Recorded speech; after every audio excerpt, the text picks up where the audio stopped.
Justice League Endless Winter issue 1, which is obviously the start of this 9-part series. Andy Lanning and Ron Mars writing, with Howard Porter and Marco Santucci on the art in this particular issue. And yeah, so this is the thing, like, we had some vague ideas of like, okay, this ancient Justice League that fought this like Frost King dude, but I'll be honest, I'd forgotten all of this. I went into this almost completely cold today, no pun intended. No, this is one thing I definitely was excited for. Like, this is not that I had to catch up for this, but this was when I picked up my books on Wednesday, this is the first thing I read. And so yeah, I mean it's Viking Justice League though, like it's so on brand. And yeah, and to see the Howard Porter art, I think that's real good, because he has a pulpy kind of vibe to his art, and this is a very pulpy book to start with. I mean, we have a team drilling up by the old remnants of the Fortress of Solitude, and so I was getting it was giving me Plunge vibes, which has ended a couple months by now. But yeah, just that kind of pulpy horror monster unleashing from the start, and I loved it.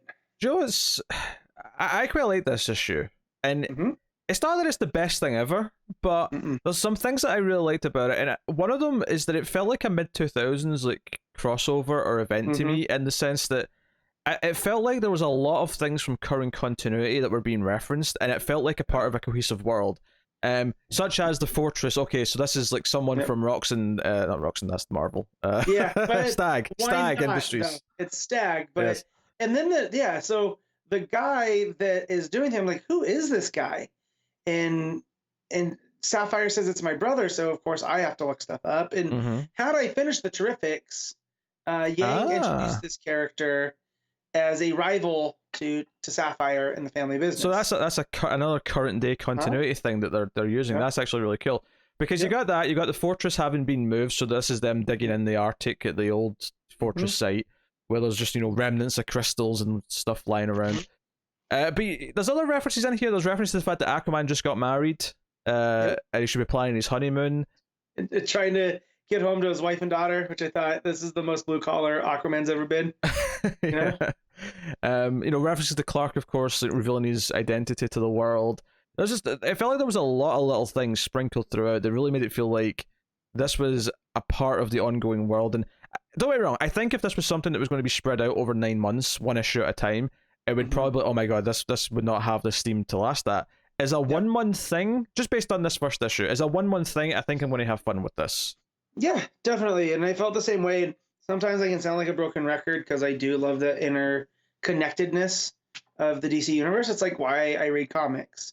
And so just the fact that we got this from the start was really cool. Just seeing the Justice League interact in that way. And also, this is the first time I think I've read a Lanning book at DC, because Abnett's been here for a while now.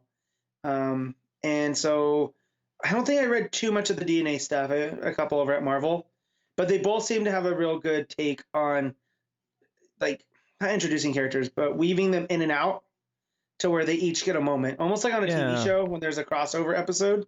I actually really, because sometimes I think the worst part of a comic book can be the build to the villain, because it can feel kind of whatever. I actually love the stuff in the Arctic building up to, like, what, just the excavation, they're digging for something. Because I mean, you were thinking Plunge. Amusingly, I was thinking something that inspired that. I was thinking of The Thing. I was thinking of that sort of stuff. And that was making me excited, because I was like, okay, what are they going to unearth? What are they going to do? So the opening part of the book, though, is just this, Justice League tracking down a bunch of B-tier villains who are hiding off in a tropical country. Which I loved, although one of them does not deserve to be there, and I'm going to have to write a sternly worded letter. Is this Catman? To DC. Yes. Come on, Catman's above B level. He's like A- level, and he's not really a villain. Give him a street cred. But as soon as I saw Icicle, I knew I could prickle Pete by making him think it was another cold themed villain. Not quite Cold Snap, but I do appreciate Icicle, and the fact that we have a new one by the end of this called Frost King. It's like, okay, the ranks. Yeah. If Frost King at some point doesn't assemble the Icicle Avengers at some point, like, he's definitely, like, Mr. Freeze is going to definitely know what's going on with Frost King, right? Like, that's just a natural progression. I love the idea of Mr. Freeze, just because obviously the book ends with like snow falling upon the entire planet at the same time, which is weird from a weather point of view. And definitely. Yeah, and he walks out. I love the idea of Mr. Freeze just walking out of his like apartment or his Arkham cell and just going, right, Vinta has come to Gotham, and then just walking back. Also, him just looking up and going, yes, and he could take his helmet off because it's that cold. Like, but yeah, there's a lot of other stuff that in between the leading up, because I gotta say it's paced really, really well in that we get the Justice League stuff and then the Stag stuff balanced. Yeah. But in between that, we have this interpersonal things with the Justice League. So it's like Barry asking each of them how they balance work and their home life, like, which is just it seemed more Wally West to me than Barry Allen, but I'll take it. I kind of love the payoff though, where he goes to ask Batman last, and then just doesn't bother finishing the question because it's Batman. Yeah. No. Also, him pointing out that of course Batman's got a really cool winter suit. Yes. On standby. I thought that was real funny. It makes sense. But yeah, just them working all of that in, and just so you do get the feeling that they know each other. I thought the pacing was really good as well. I think the book's the right length. It's longer than the regular issue, but it's not like 50 pages. It's like something in the 30-something page range. At least in the digital 36. version. Yeah. Yeah, if I had to guess. But it feels like it's big enough that it feels a bit more like at the start of an event. And I'm not sure if the rest of the issues are this long, or if it's just the bookends that are going to be this long. Right. Like I could see maybe like Flash, whatever the number is next week, being regular length, but then the ones that are called special number ones being a bit longer. I mean, we'll see. Right. But yeah, it felt just the right length to me to make it feel a bit bigger, a bit more special, but not so big that I was sitting going, "Oh, this is a 60-page slog" or something like that.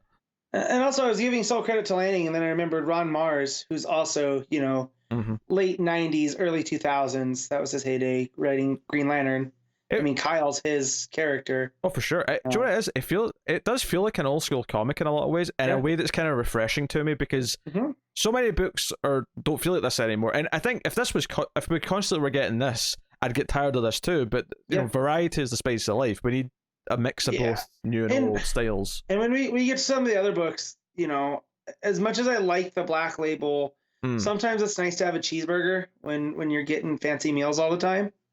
Can just be this fun thing. And so, I also had to credit Ron Mars there, because I'm sure that had a lot to do, because that dude's just seeing him on Twitter, he loves the DC universe. So, I'm sure he was adding things in there as well. I think having it all take place in December, like having the whole thing come out in December, it's good because of the whole 1 month like condensed. It feels like a cool thing in a snapshot of time.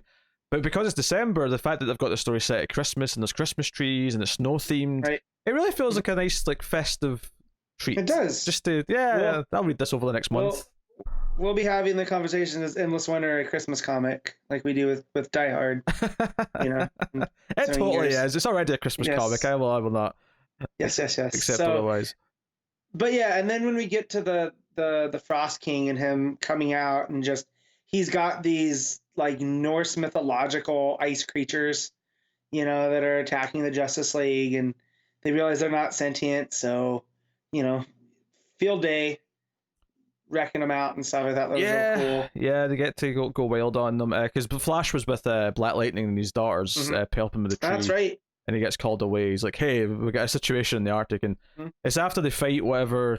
And it may actually be after Frost King leaves, where Superman realizes, "Oh wait, this is where my fortress was. Like this is suspicious." And the Frost King sees, he sees this Viking. He sees Hippolyta, he sees Black Adam, he sees the other one whose name I've not remembered yet, Viking Prince or something like that. Yeah, Viking Prince. There you go. Think Prince Valiant, but he's a Viking. Sure. He's this old DC pulpy character. Needs a better name than Viking Prince, but we'll work on it. Can't call him Thor, but yeah. Anyways. So basically, Superman feels responsible that maybe his Kryptonian tech being above his resting place has actually, because he mentions that he read Kryptonian like energy signatures coming off of him. So maybe the kryptonite or the Kryptonian crystals, the sunstones, whatever it is, they've made him stronger potentially. But we get this montage of just winter coming to, everywhere. We see Gotham, Manhattan, Metropolis, Kandak even. You know. Yeah. In fact, yeah, Black Adam looks pissed, and not just because this old villain came back up, but he does. He seems like me. He doesn't like the cold. Yeah, So, no, he does clearly recognize this. He's like, oh, after all this time, it's happening again. So it feels like Black Adam might be I mean, that's why he's got a special, presumably later on in the story. Right. Well, yeah, we see him at the end with this Viking Justice League because we get to the end and you see Hippolyta coming to the wizard. Yeah. And he goes, well, you know, and it's during the Viking Age, so we're in the 900s, and he's, you know, the wizard gives him this speech about how he had to lock away his champion, and you're playing with fire if we release him. She's like, well, it's really important. We're going to need him. And then so we get this tease, and, you know, she says Shazam and unleashes the power of Black Adam, who's got a real cool, you know, King Tut headdress to go with this version of Teth Adam. You know. Yeah, this is the William the Bloody version of Black Adam. I'm not sure I get that reference. It's the hit television show, Buffy the Vampire Slayer. That was Spike's name back in the day. Spike William the Bloody. So it's kind of like how Angel is to Angelus. So the idea this is the Angelus version of Black. But I mean, he's you know, worse. He's nastiness. Yeah. Whereas now he's a bit more of an anti-hero. So right. Yeah, I need to start rewatching Buffy. They've been doing that at my comic shop. So when I've gone in to get my stuff, it's just on. And I was like, I should give this a rewatch while I have some time. But yeah, and I would have picked up on that one. But yeah, so really big threat. It seems like it took, you know, Ancient Swamp Thing, whoever he is, which I'm excited because I love seeing the different versions. Ever since Snyder's version, where we saw the dinosaur Swamp Thing, I was like, oh, who's the different ones at this point? And then, of course, you have Hippolyta and Viking Prince, Black Adam. I'm sure they'll add to it because they like to have you like to have the, not cognates, but like who represents who. So, you know, like Superman's like Black Adam, you know, Batman's like Viking Prince, Swamp Thing's himself, of course, Hippolyta's Wonder Woman. So you're going to wonder. Speedster, Green Lantern. Yeah, do we get a type of speedster? Because, you know, Jason Aaron over in Marvel did this kind of thing where he had the prehistoric Avengers, but he also in one story had the Viking Avengers, which was really cool. Yeah. So it's really impressive you managed to rip off a DC story before the DC story happened. It is really impressive. Or, you know, it's almost like he gets out ahead of things, you know. No, I had fun with this. I think it felt like a nice big kind of. I mean, it's weird to say summer event, but it is in the context of like how the fun actiony kind of vibe it feels. But notably, it's a Christmas event, and it's all set at Christmas. I like the build to this stuff. The art is good. I will say, you know, I like Porter's stuff, but sometimes his faces are a bit wonky. Like, you know, I think that's just you know how it looks. But it is very cartoony. It's very comic booky in a lot of ways, and I hate saying that because it's such a like. No, but there's a way where it's like you wouldn't describe Strange Adventures with that 1-2 punch of artists as comic booky. You know, so no, there is, like, it sucks. And you're talking to a guy that describes things as pulp, and most people look at pulp as something that doesn't have much value, right? Yeah. So, yeah. So, no, I get it, but at the same time, I know exactly what you mean, and that's why I like Howard Porter's art. And it's also because I came up with him, doing Flash. It feels comforting, like a blanket. Sure. Yeah. You know. So yeah. Yeah, no, I had fun with this. What are you giving it, Matt? All right, so I wonder if I've recalibrated it all. Probably not, but I'm going to give this an 8.5. Really solid, out the gate, first entry. Yeah, I don't know if I'll go with the 0.5. I'll say it a solid 8, but I will say I'm looking forward to reading the rest of this, and hopefully if it keeps the momentum that I feel this first issue has, the pacing is quite good, then I think we're in for a fun romp. And yes, I mean that in every sense of the word. Like, I don't think it's going to be any more important than a romp, but that's okay. I'm up for a Christmas romp.